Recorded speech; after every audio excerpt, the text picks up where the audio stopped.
For over a century, the hills and forests of Carroll County, Maryland have been the setting for a long-lasting mystery, being the tale of a lost treasure hidden somewhere near Silver Run.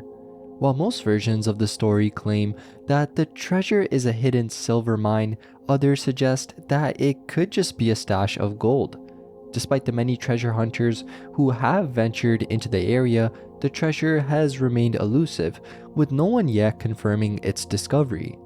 To get into the background and everything, the story begins in the late 1750s when a German silversmith named Arwood settled in the Silver Run area. Arwood quickly became acquainted with the local Native American tribe who knew of a rich silver vein in the area that they used for the trade. In exchange for as much silver as he could use, Arwood agreed to craft silver artifacts like utensils and idols for the tribe. The silver was then mined from a natural cave hidden on a hillside known as Rattlesnake Hill. Arwood's daughter Freda, curious about where her father obtained such an abundant supply of silver, managed to coax him into showing her the mine. Blindfolded, she was led through the forest, and after crossing a stream, they arrived at the cave. Inside, Freda was astonished by the silver veins that glittered in the dim light. Arwood even showed her the rich silver deposits and crafted silver ingots. But the thing is, as they were leaving, Freda made an ill-fated decision to mark the trail, something that would soon have dire consequences. Later, Freda returned with a friend and mined some of the silver, but their presence was spotted by a member of the tribe. Furious, the tribe's leader ordered Arwood and Freda to be taken captive and killed in the very mine where they had discovered the precious metal. To prevent the location of the mine from being known, the tribe sealed the entrance with a landslide, and both Arwood and his daughter were lost to history. The disappearance of the Arwoods sparked the beginning of a long search for the mine. By the late 1800s, the story of Arwood's silver mine had become a local legend. A report in the American Sentinel of 1868 shared a slightly different version of the tale, where Freda, after her father's death, sought to find the mine but was never able to retrace her father's steps. The clue she recalled, being a stream crossed before reaching the mine, served as one of the few pieces of information available to treasure hunters. Then, in 1875, the Hanover Spectator reported a possible discovery of a mine shaft near Rattlesnake Hill, though it was never actually confirmed.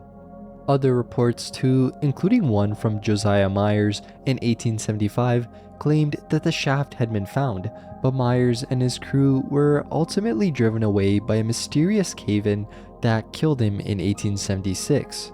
The search for the mine then continued, with treasure hunters trying to locate Arwood's supposed home, but no one could ever confirm whether a man named Arwood had ever even lived in the area. The presence of the Susquehannock tribe in the region also added a layer of mystery, as it was unclear whether Arwood's story matched the known history of the local Native Americans. Yet there was still evidence that the area was indeed home to German immigrants, though no silversmith named Arwood had ever been recorded. One notable figure of interest in the more modern search was Wayne Naylor, a treasure hunter who had been long captivated by the whole story. Naylor, who had spent years hunting for treasures around the world, was especially drawn to the mystery of the Silver Run mine, feeling that the biggest find was closest to home. In the 1970s, Naylor became involved with Jean Dell, who shared family papers that seemed to shed new light on the legend. The documents handed down through Dell's family told of a young woman named Earwood who was also blindfolded by her father and shown gold ingots in a cave near Deep Run, a location just east of Silver Run. The clues in the ledger were also strikingly similar to those in the Arwood story, the mention of a stream and a large flat rock near the cave entrance. Thereafter, Naylor became determined to find the treasure, whether it was silver or gold, and spent years searching the area, using metal detectors and even dynamite in his efforts. Despite his extensive search though, he never ended up finding the treasure. He never fully believed in the treasure's existence, but the allure of discovering it kept him searching. As time passed, others continued to hunt for the mine, inspired by the hope that they would be the ones to uncover the elusive treasure. Yet, despite all the searching, the mine has remained hidden, with no one able to confirm its existence. In addition to the treasure hunters, there are also reports of strange and eerie occurrences in the area surrounding Silver Run. Some say that on moonlit nights, the figure of a headless woman said to be Freda can be seen wandering near the site of the mine.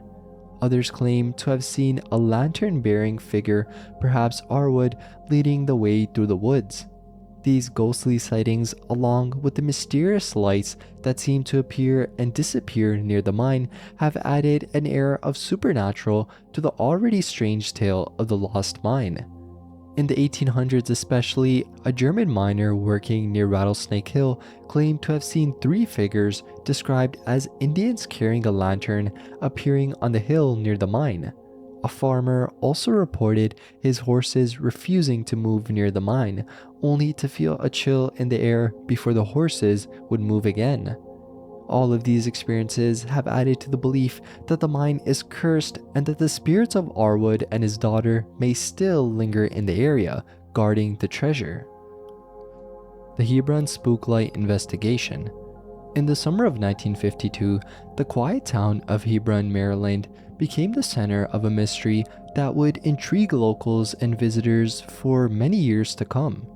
It began one clear, warm evening on July 16 when 2 state troopers, Robert W. Burkhart and a sergeant, were on a routine patrol. As they drove along Church Street Extended, a mile-long stretch of road lined with trees, they noticed something unusual in the distance, a yellow ball of light hovering just above the road, moving steadily toward their car. At first, the sergeant dismissed it, thinking it might be an old car with a single dim light or perhaps a wagon lantern that should have been red. But as the light rapidly approached, it became clear that whatever it was not an ordinary vehicle. The troopers swerved off the road to avoid a collision, and as they stopped, the light hovered just 20 feet away from their headlights. Intrigued but still cautious, they restarted their vehicle and began to drive toward the light, only to find that it moved away as they approached. No matter how fast they drove, up to 40 miles per hour, the light kept its distance. Then, just as mysteriously as it appeared, it vanished into thin air. Not wanting to risk being ridiculed, Burkhart returned the following night with 5 other patrolmen. This time, the light was already there, waiting for them. They proceeded to exit their vehicles and tried to surround it, but as soon as they did, the light winked out and reappeared in a nearby field.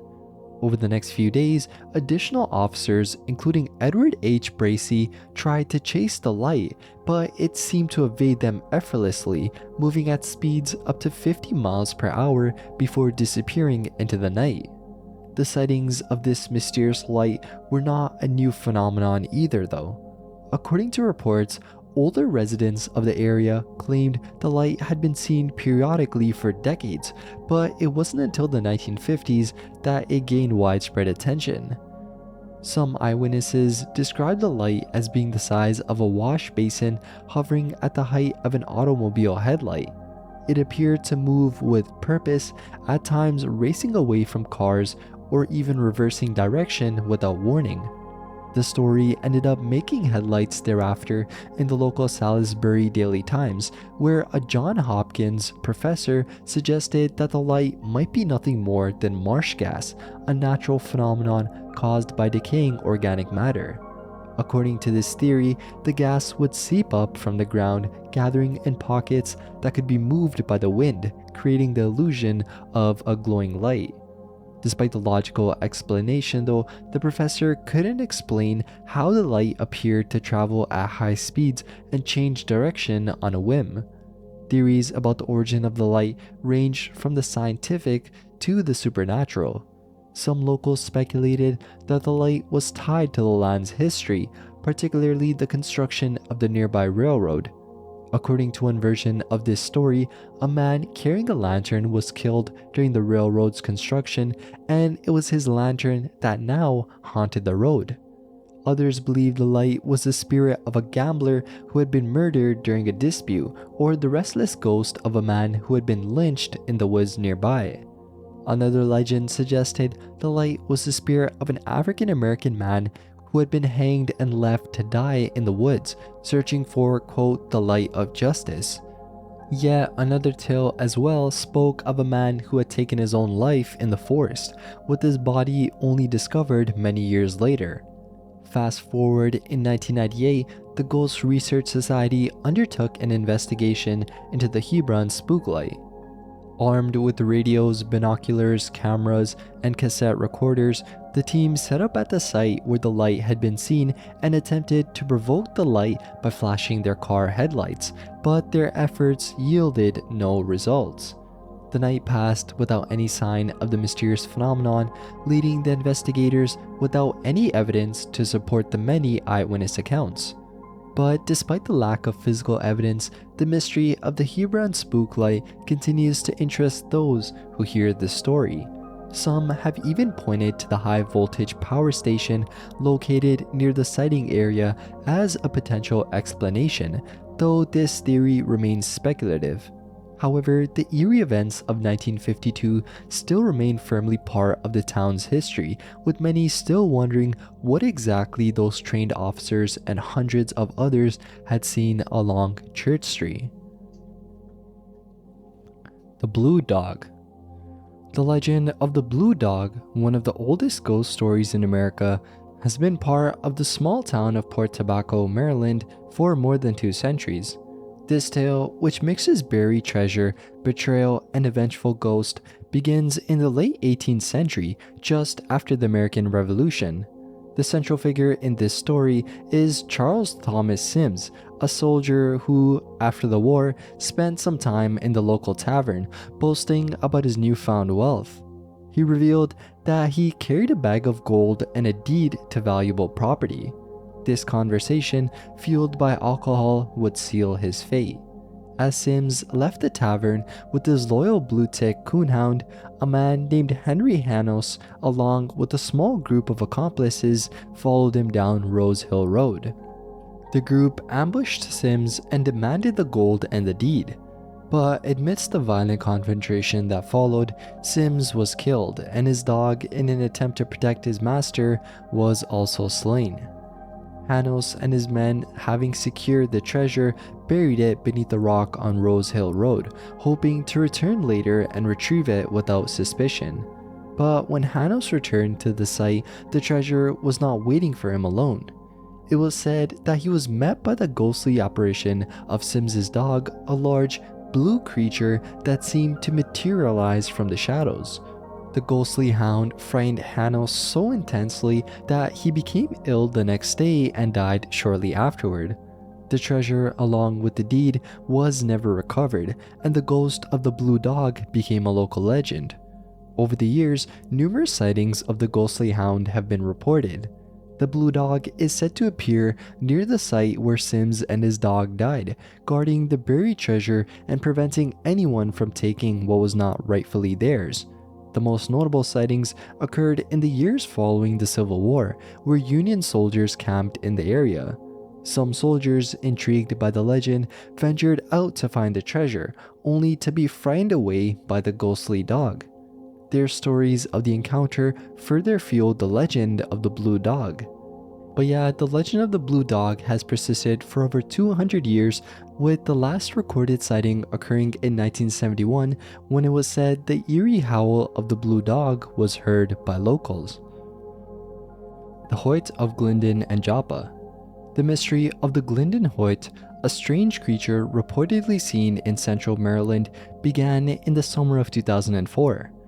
What started as casual sightings of an unidentifiable animal soon turned into a local legend, leaving behind blurry photographs, video footage, and increasing anxiety about a potentially dangerous creature prowling suburban neighborhoods.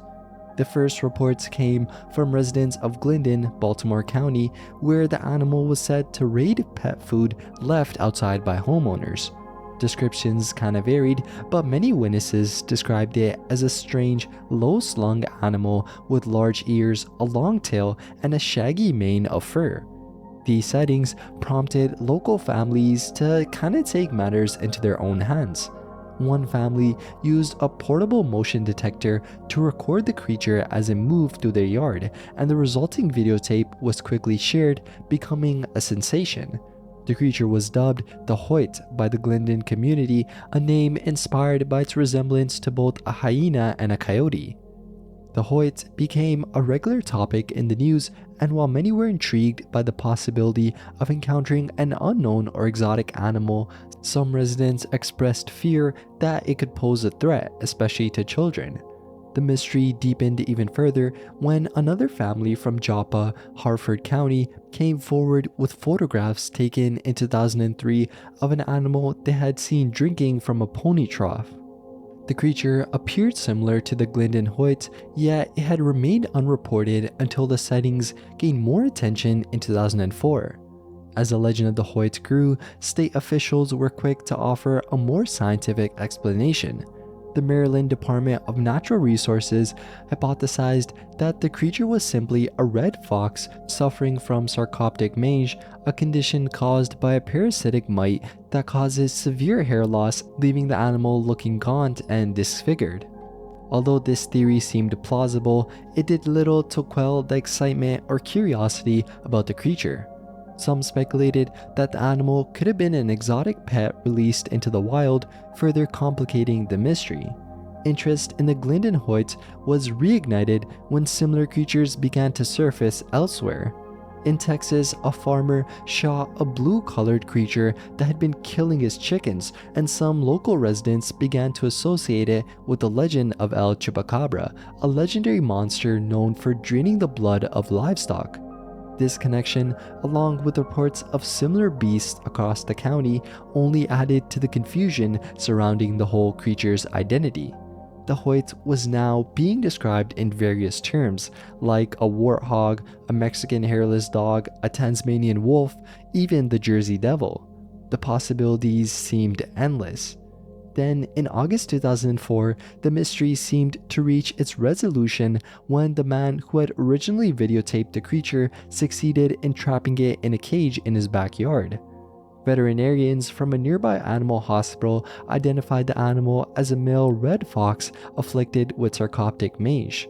While this provided a solution for most, the man who had caught the creature insisted that this trapped animal was smaller and different from the one he had first seen, leaving some to wonder whether the mystery had truly been solved.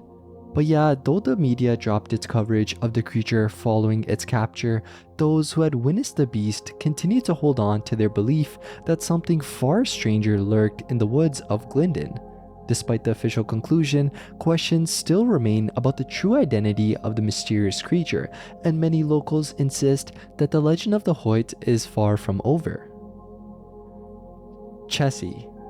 The legend of Chessie, the supposed sea monster of Chesapeake Bay, is a long-standing tale that was first reported in 1936. The creature is said to inhabit the waters of the bay, where it has been described as a serpentine entity with sightings stretching across several decades. Though there's some confusion over its origins, whether from the post-Revolutionary War era or the time of the Civil War, the figure of Chessie has evolved into an environmental icon for the Chesapeake Bay. The first notable sighting came in 1936 when a military helicopter flying over Bush River allegedly spotted something mysterious in the water.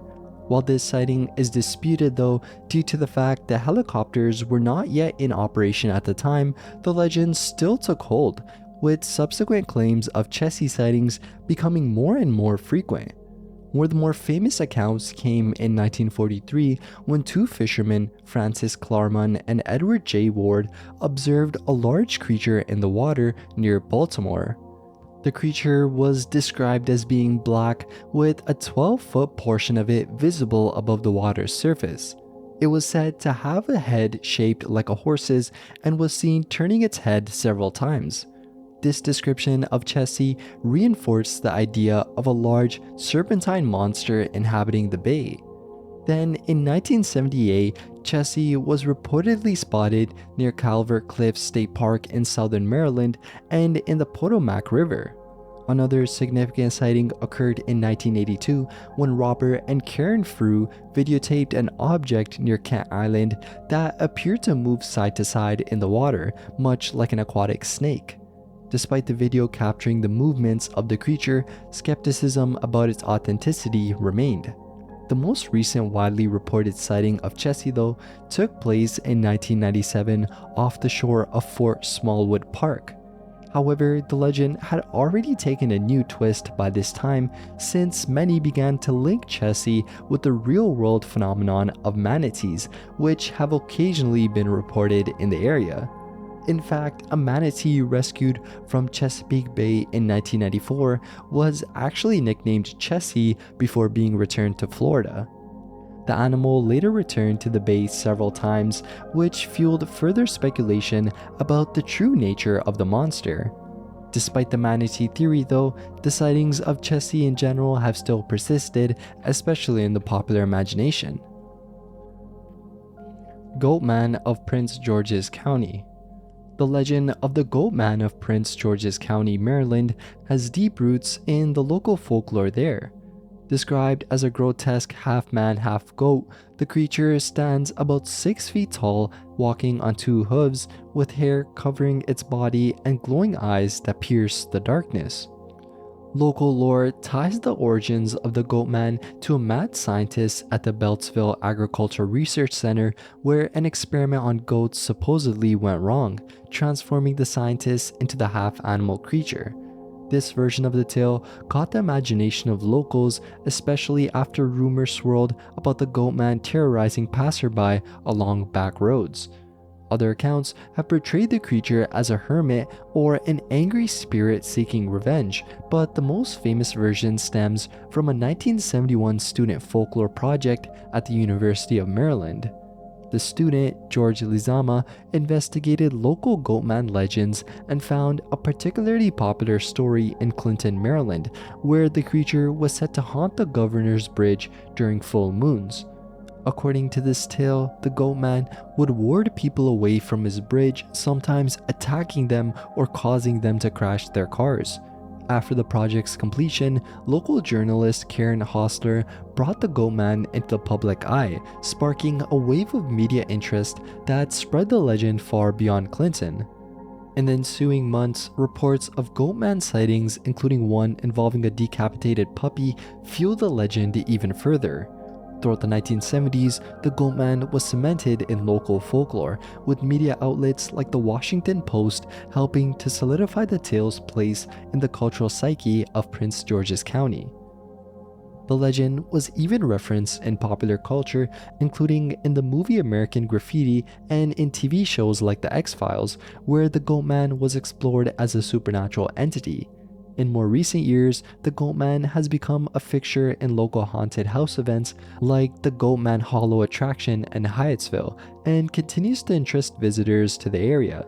Whether a product of folklore, misunderstood animals, or simply a tale passed down through generations, the Goatman, regardless, remains a significant part of Prince George's County's strange local history. Legend of Moll Dyer.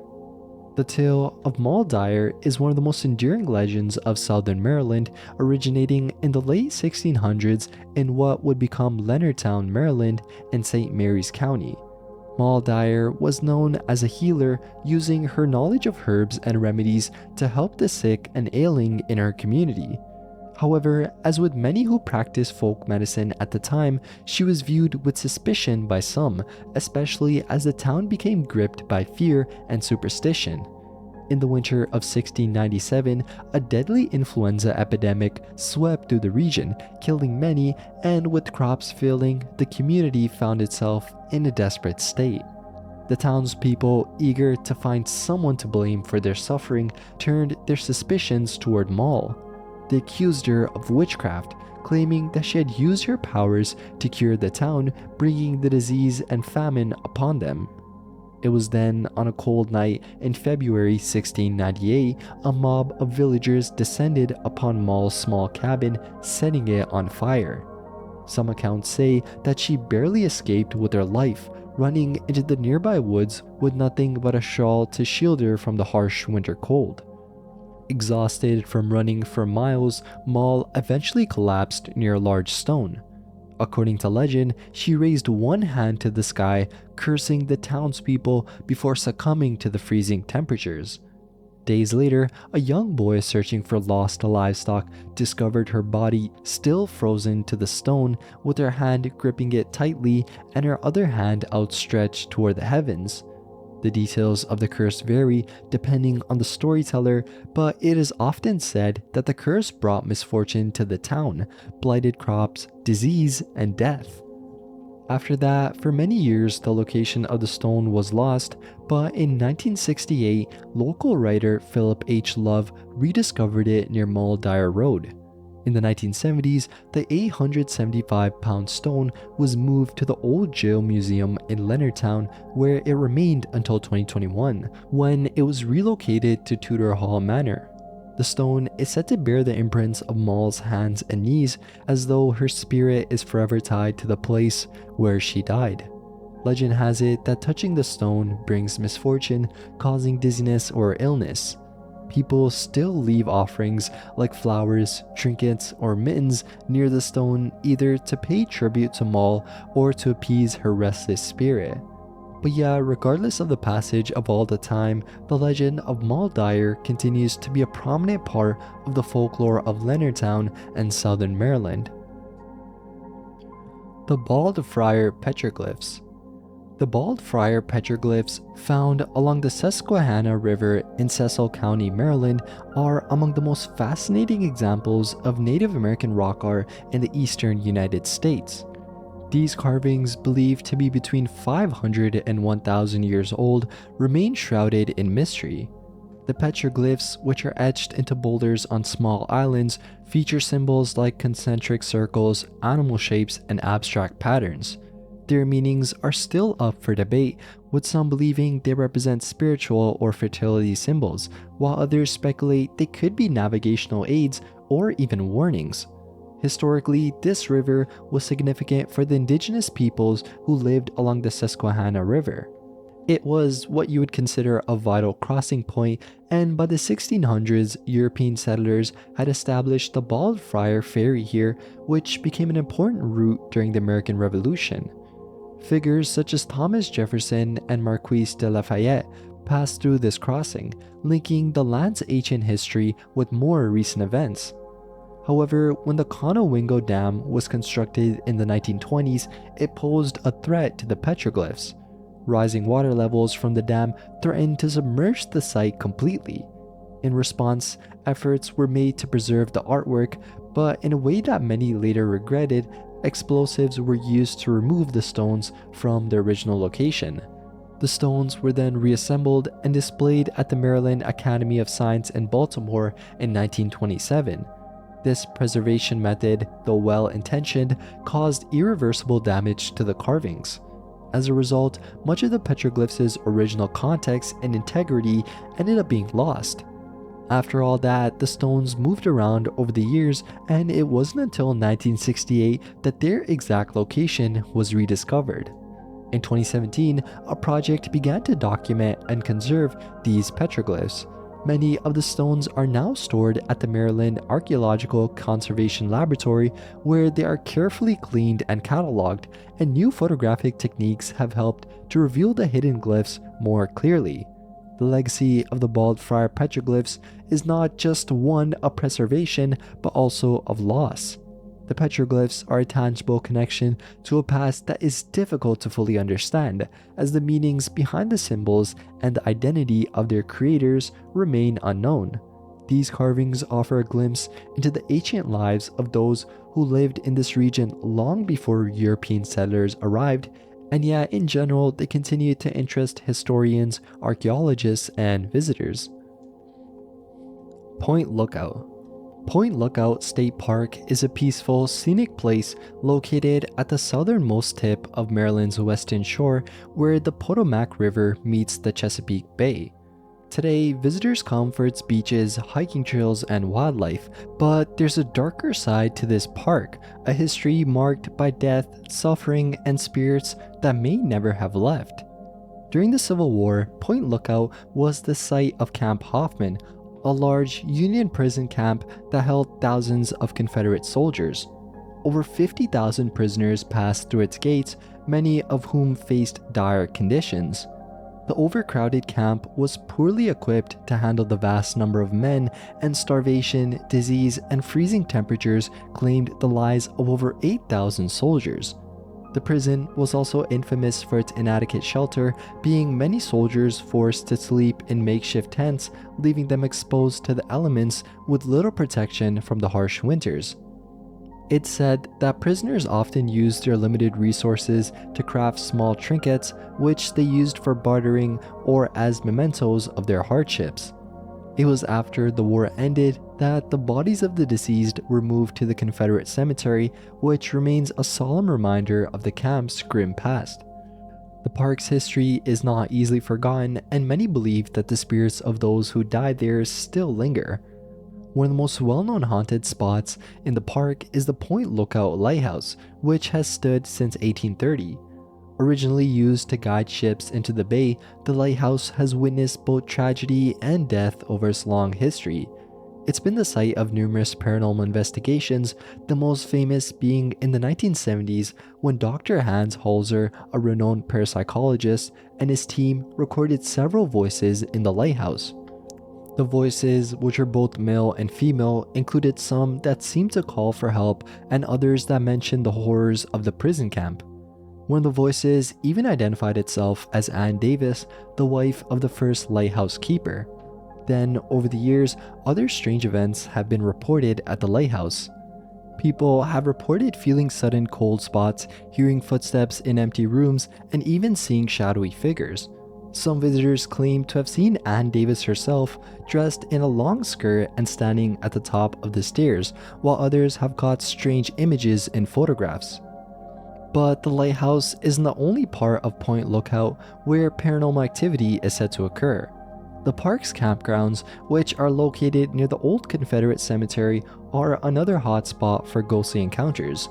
Rangers and visitors alike have shared stories of unexplained phenomena in the area. For example, Ranger Donnie Hammett recalled seeing a man running across the road near the cemetery, but when he turned to investigate, the man had disappeared. But yet, the cemetery where many Confederate soldiers are buried is said to be a place where restless spirits may roam. In addition to the ghostly figures and voices, there have also been reports of eerie smells and sudden temperature drops. Some campers have experienced the disturbing sensation of being watched, and others have reported hearing footsteps behind them, only to turn around and find that no one was there. It's as though the past never truly left, and the spirits of soldiers who once suffered here still walk the grounds, trapped in an eternal struggle. The Admiral Fell Hotel. The Admiral Fell Inn, located in the heart of Baltimore's historic Fells Point district, stands as one of the most haunted hotels in Maryland. With its rich history and numerous reports of paranormal activity, it's no wonder that it has earned a reputation as a hotspot for ghostly encounters. This charming waterfront hotel is built from 8 historic buildings, some dating back to the late 1700s, and has served various purposes throughout its existence, including a boarding house for sailors, a YMCA, and even a vinegar factory. However, its storied past has left behind more than just history. It's become a resting place for spirits of the past. The history of the Admiral Fell Inn is mixed with the maritime culture of Fells Point, a neighborhood once bustling with sailors, mobsters, and saloons. In the early 1900s, the building was repurposed as a Christian boarding house that catered to sick sailors, many of whom never made it home. The building's reputation as a site of suffering and death was further cemented when it became a Seamen's YMCA in 1929, housing over 50,000 sailors annually. But with so much loss and so many tragic deaths, it's no surprise that the spirits of those who passed through its doors may still linger. Guests and staff have reported eerie encounters throughout the inn. Some of the most disturbing experiences occur in room 413, which is considered one of the most haunted rooms in the hotel. In 1999, a tragic murder took place here when a man named Gary Mick killed Christopher Jones, a pharmaceutical convention attendee, with a hammer. Since then, staff and guests have reported strange occurrences in the room, from cold spots to the disturbing feeling of being watched. Housekeepers have even felt an invisible hand on their shoulder while cleaning, and some refuse to enter the room altogether. Paranormal investigators have also captured EVP recordings, including the words murder and head, which are thought to be connected to the tragic events that unfolded there. And it's not just the rooms that are haunted, the entire hotel is steeped in ghostly activity. Guests have reported hearing the sound of footsteps in empty hallways, the smell of cigar smoke, and voices coming from vacant rooms. One of the most famous paranormal incidents occurred during the evacuations caused by hurricanes. On 2 separate occasions, the hotel was empty, yet staff members reported hearing loud party sounds coming from upstairs. It's said it's as though the sailors of the past are continuing their revelries long after their deaths. And also, one of the more unusual apparitions seen at the inn is that of a ghostly dog, reportedly spotted running through the halls. Guests have also encountered spectral figures, such as a woman in old-fashioned clothing who walks through walls, or a man in period attire seen wandering the corridors.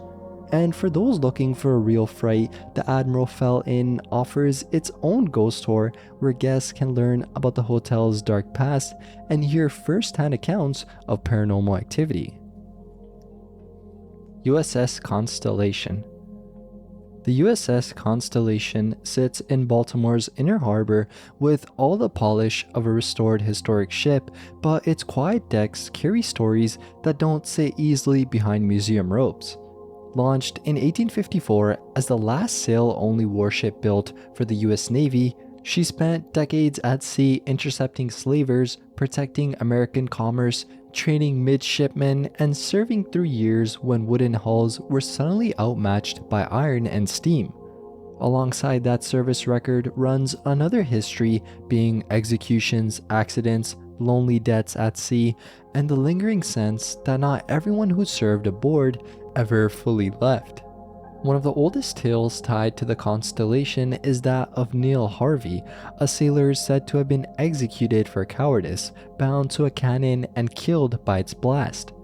His story is usually folded into the ship's earlier incarnation, but on board today he's described as a warped, drifting mass of mist along the gun deck, glimpsed near the guns as if replaying his final moment.